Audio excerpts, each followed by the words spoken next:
G'day, I'm Adam Gordon, the Profits League Detective, and a very warm welcome to this Cash Optimization Report, a brief interview where we give you some immediate practical tips on how to improve the cash flow and profitability of your business. Now, you'll know that not all customers are created equal, and no doubt heard of the 80-20 rule. 80% of your sales come from 20% of your clients. Now, of course, it's never an exact 80-20 relationship, but the principle is very true. A few high-value customers will provide the large part of your sales and profits. That's easy to say, but how do you find and keep high-value clients who can make such a difference to you? Do you just stumble over them accidentally? Or are there things you can do to make life a little more certain? Today, I'm joined by Rashid Kotwal from Reveal Resources, who can give some help on this with this little problem. Rashid, a very warm welcome to you. Thank you, Adam. Good to be here. For those of you who don't know Rashid, he works with business owners and managing directors in industries ranging from professional service firms to construction and to manufacturing, who want to both rapidly and sustainably grow their business revenue and profits. His speciality is creating strategies to attract, convert and retain high-value clients. And the figures he uses, that top 4%, which give you 64% of your business. Rashid creates marketing systems to attract, convert and retain high-value clients. He, that will attract and engage, creates marketing systems which attract and engage your ideal prospect, moving them down the sales funnel until they're ready to buy. He also works with sales managers and teams in both the B2B and B2C areas to shorten sales cycles and improve conversion rates. Rashid's going to answer 3 questions on the 3 things you must do to get high-value clients. It's about, as he put it, opening doors, deepening relationships and closing the business. So Rashid, if you're ready, we'll hit the question button. Okay, first question. What are some quick mechanisms businesses can use to open doors? Okay, so the quickest mechanism, the first thing you've got to understand is that in today's world, nobody wants to be sold to. So people want to buy. So, and senior executives, assuming that you're talking to senior business owners, or you could be talking to senior executives in larger organizations, they're going to do their research long before they want to pick up a phone and talk to somebody. I mean, think about how you buy something. No matter what you want, you're likely to go online and you're likely to type something into Google and say, okay, well, I have a problem, I have a vague idea of what could be out there, but I don't really know what's out there. So I'm going to look at what's out there and then start culling that.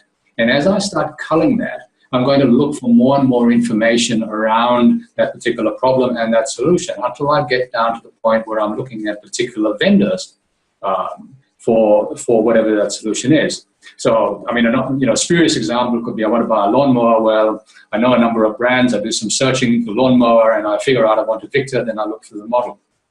If, for instance, I was looking for a financial planner, I would look for financial planning. I would then go to their websites. I would have a look and see what they do. And then I would try to find out whether those people suit me in my circumstance. And the best way to do that is to offer people something that you can start the communication with. So that's in the jargon of marketing, we call it a lead magnet. So if you ever hear that term bandied around, you know a lead magnet is something that is designed to get your prospect to raise their hands and say, hey, listen, I want to know more about this, and I'm willing to exchange my email address, my name, and hopefully my phone number in return for this information that I want. So I'll give you some examples. So we have a client who is a leadership coach, and he primarily works with senior high school principals in the Catholic school system. And he's really passionate about improving student education. So what we did was we created a lead magnet, which was really a white paper. So a white paper is a document. It's about, in this case, it was about 30 pages. Which went through the why, the what, the how, and the what if of leadership, the school system, what was happening in the school system, and effectively sold him as an expert. That was then sent to school principals. We bought a list of school principals. Schools are all in one place. It's easy to find them. And we sent that out to them, inviting them to start a conversation. We also invited them to a trade show that he happened to be attending. So there was a conference for all these principals. He was there.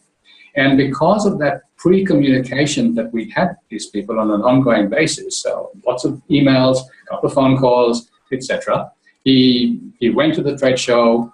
The first principal walked up to him and said, listen, I've seen your stuff. I really like it. I've heard really good things about you. Here's 75 grand on the table for the next 3 years. Very helpful. Right?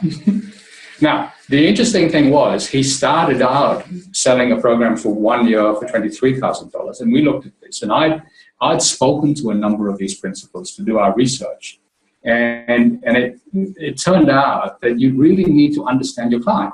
And these principals told us that 1 year wasn't enough. And when you think about it, 1 year isn't enough to affect long-term change in a large organization. It just isn't. People are slow, they're resistant, and dare I say it, a lot of teachers are very resistant to change.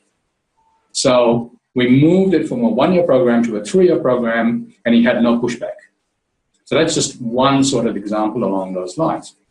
So every client that we work with, and we only work with people who sell high value products that are somewhat complex to explain. Yes. So they're not impulse purchases, if you like. It's not like buying a toothbrush. The core is to be able to explain what you do in easy to understand layman's terms and get those people to get more and more comfortable with what you do because you set yourself up as an authority figure because of the content that you produce. And the more content you produce, the more people will begin to trust you. Now, some people will say, look, I don't like reading stuff, and that's fine. But the example I always give is if you ever go into a car dealership and you're looking at a new car brochure, that new car brochure might be 10, 15 pages of glossy material. And it starts at a very high level, the pictures of the car and the nice colors and the whatever. And as you flip through the pages, it goes into more and more detail with graphs and tables of gear ratios and engine sizes. Most people couldn't give a rat's, let's face it. Okay? I know people who have bought cars because of cup holders or wine glass holders. But I'm an engineer, so I look at those sorts of things. I don't necessarily care what the gear ratio is, but I'm still interested. So the key is, in all your marketing material, you've got to give people enough information that sets you up as the authority figure that they are going to come to you because nobody else has bothered to educate them. So how do you open that door? Well, there are a number of ways of opening that door. Yeah, it depends on your market. So in a B2B market, I would say LinkedIn is a very good strategy. If you can identify the person you're looking for, then LinkedIn has great tools for being able to identify that person. And so you identify the person, you send them a connection request, but don't make this mistake. Yeah. I can't tell you how many people have recently connected with me, and the next thing they do is they send me some of their own stuff. Okay? Saying, oh, I'm running a course, or I have a book, I have this, it's me, and I don't care. The biggest change that we made was actually sending other people's stuff. So when we connect with somebody, we just say, thanks for the connection, that's really great. Another week goes by, or even a week and a half goes by, and we might send them a TED Talk. It's got nothing to do with marketing, it's just something interesting. Another couple of weeks go by, we might send them somebody else's, an article out of the newspaper. Yep. Or we see that they're interested in something because of their profile, we'll send them something else. 3 or 4 weeks, 8 weeks, 12 weeks go by, we might suggest getting on the phone. That works far more effectively than just sending something out and saying, look at me, look at me, look at me. Constant communication. It is that constant communication. So if you look at us, we've been sending out a newsletter. We've been doing this 17 years, probably for the last 11 or 12 years. We have sent out a newsletter once a week, and now it's twice a week. And we have never failed. And that newsletter is in itself responsible for hundreds of thousands of dollars of business because people meet us somewhere.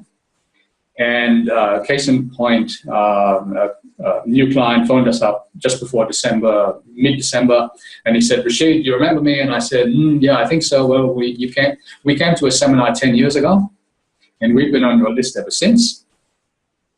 And we're now, we've used other people in the past, but we're now ready to do something. We walked over, we spent 3 hours, and we didn't talk about business. They'd already made the decision they wanted to work with us, just on the back of all of the stuff we send out. We had another person ring, multinational. The guy rings, and the first thing he says, Rashid, I have to apologize. And I said, what for? He says, I've been on your newsletter list for 2 years, and I kept hitting delete until I saw this one. Turned into a $100,000 client. Nice client. It is that constant communication that is absolutely critical, and this is where people fall down. Right, yep. But you've got to provide value. You can't just provide dribble. I see so much dribble that comes out, it's not funny. You've got to educate people, but you've also got to have a call to action to move them down that sales funnel. So you've got to put offers in front of them. And this is probably the mistake we made for a lot of years. We never actually promoted anything specific. So you do have to take a leadership position, and you do have to promote yourself at some point and say, okay, here is something that you can do with us. Press hard, sign here, 3 copies. Otherwise, what happens is people don't actually understand what it is you do, and that is a big mistake that we all make in the consulting business. Because very often in consulting, we don't necessarily want to blow around trumpet. We think we're not salespeople, but I have news for you. We're all salespeople. Yes. Unless the sale is made, we don't eat.